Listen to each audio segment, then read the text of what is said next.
Bible miracles, are they credible? The Bible includes acts of supernatural power performed by God or by men empowered by God. Bible miracles are a consistent and integral part of the record.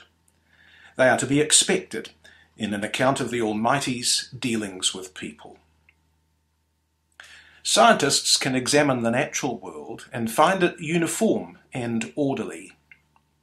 Our Creator has power to act outside the usual order when it is His will to accomplish extraordinary results. There is always a purpose for a Bible miracle.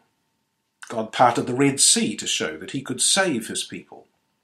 Jesus healed the sick to show that God had sent Him. No man saw the first miracles, for they were God's creative acts. As it says in Genesis chapter 1 verse 1, "In the beginning God created the heavens and the earth."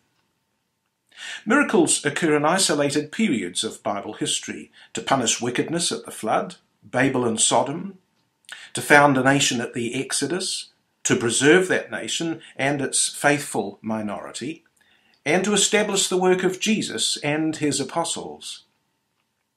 Jesus is the only begotten Son who declares the Father to men.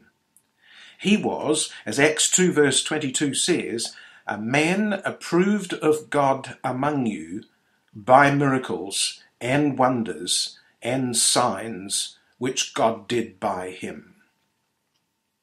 First century people were not gullible.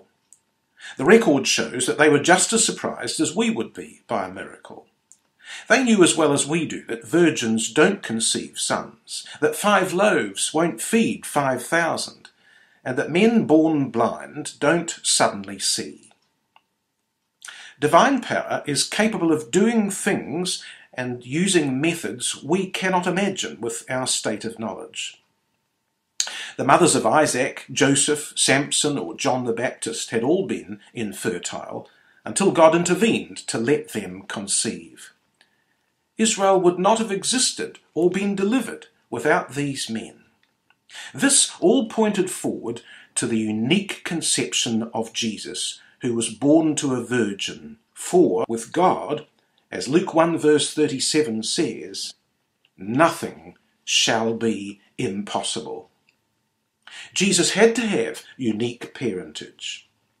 From a human mother, He shared our human feelings, weak nature, and temptations. From a divine Father, He obtained the strength to overcome all temptations and be our Saviour.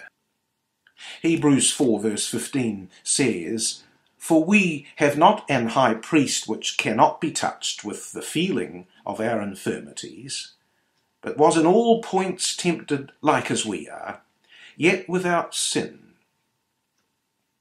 The supreme miracle displaying God's power is the raising of His Son from the dead. Jesus had foretold and foreshadowed it.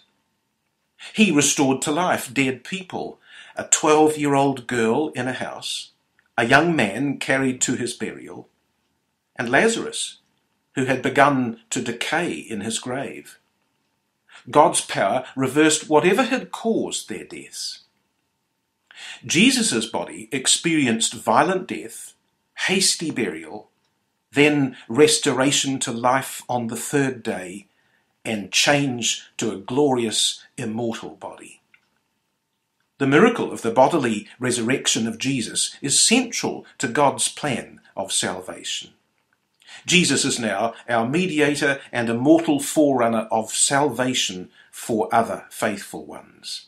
The rest of the New Testament is built upon the reality of the resurrection of Jesus Christ. It is the precedent for our own bodily resurrection when Christ returns. Christianity began with miracles, and it eagerly awaits the kingdom age, when, in the words of Isaiah 35 verse 10, the lame will walk, the deaf will hear, the blind see, and sorrow and sighing shall flee away.